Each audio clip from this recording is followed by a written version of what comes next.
की माटी में 5 दशक पहले कदम रखे।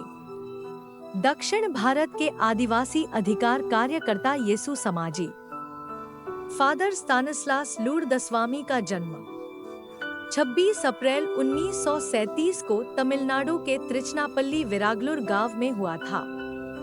छोटे से इस गांव में जन्म लेने वाला दुबला पतला यह बालक अपनी पढ़ाई लिखाई पूरी कर एक जेसुइट पुरोहित बन गया और आदिवासियों की अस्मिता और अधिकार की रक्षा का अरमान लिए जमशेदपुर के रास्ते से रांची आया और झारखंड की राजधानी रांची के बगाईचा नामक एक संस्थान से आदिवासियों की आवाज बनने और विभिन्न फर्जी केसों में जेलों में बंद आदिवासी युवाओं को मुक्त करने में अपने आप को पूर्ण रूप से लगा लिया।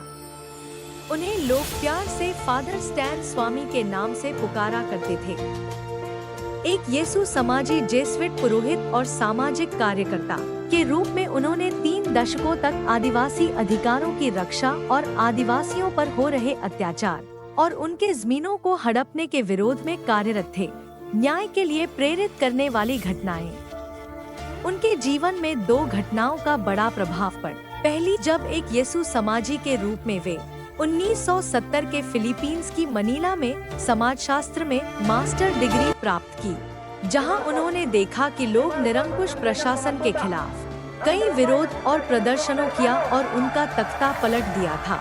दूसरी, अपनी आगे की पढ़ाई के दौरान उनका परिचय ब्राजील के आर्चबिशप हेल्डर कैमारा से हुआ, जिन्होंने गरीबों के साथ काम किया और उनके दुख सुख में उनका साथ दिया था।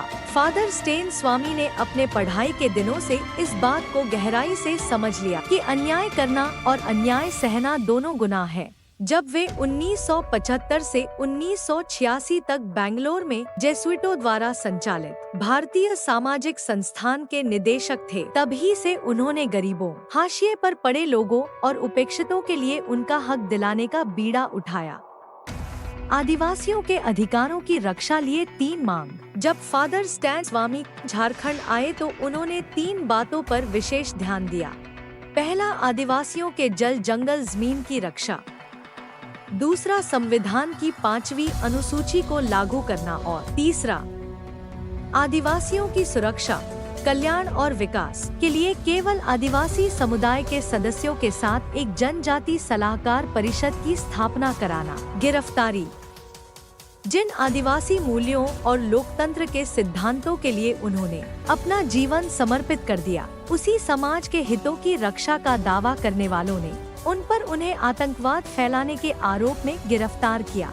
विदित होकर 8 अक्टूबर 2020 को फादर स्टैन स्वामी को 2018 भीमा कोरेगांव हिंसा में उनकी कथित भूमिका और भारतीय कम्युनिस्ट पार्टी माओवादी से संबंधों के लिए गैर कानूनी गतिविधि रोकथाम अधिनियम के तहत राष्ट्रीय जांच एजेंसी द्वारा गिरफ्तार किया गया था। फादर स्टेन स्वामी भारत में आतंकवाद के आरोप में सबसे उम्रदराज व्यक्ति थे। उनके साथ 16 अन्य शिक्षाविदों, पत्रकारों और बुद्धिजीवियों पर को गिरफ्तार कर जेल में बंद कर दिया था। स्वामी पार्किंसंस रोग से पीड़ित थे और उन्होंने चिकित्सा आधार पर जमानत का अनुरोध किया, जिसे कई बार खारिज कर दिया गया।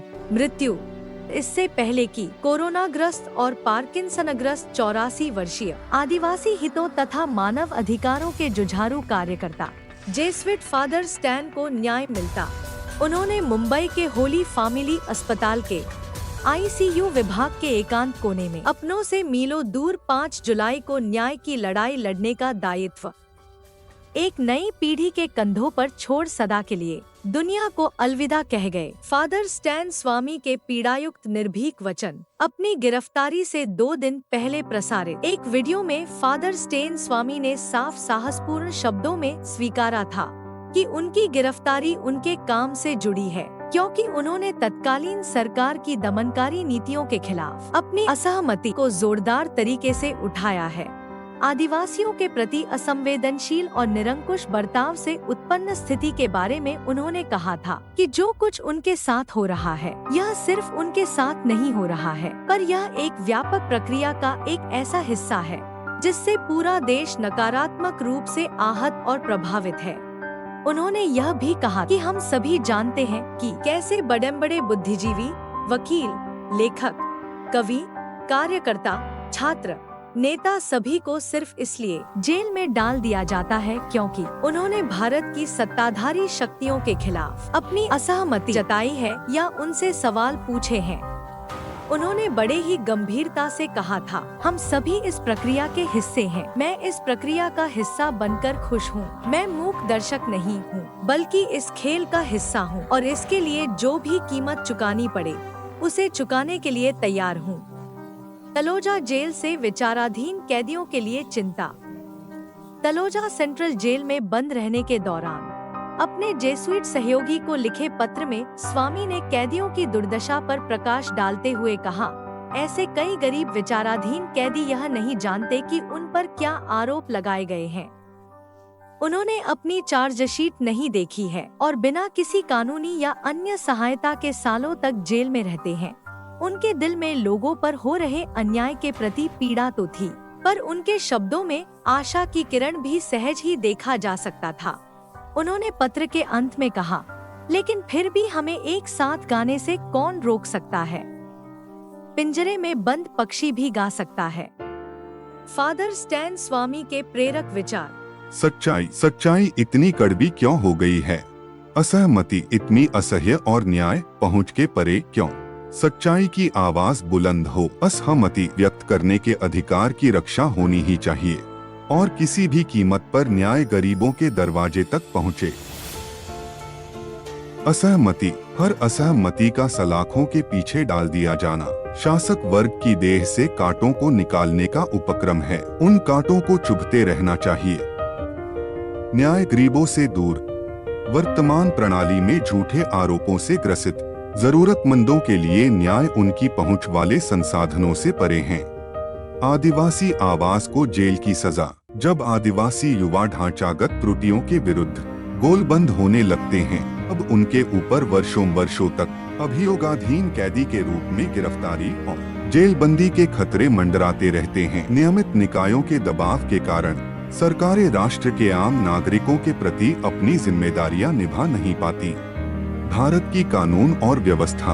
हम एक ऐसे देश में जीते हैं जहां कानून और व्यवस्था संविधान के प्रावधानों और सर्वोच्च न्यायालय के फैसलों में भी चोर दरवाजे तलाशने के आदी हैं। पेशा अधिनियम तो हिमशैल का सिरा मात्र है।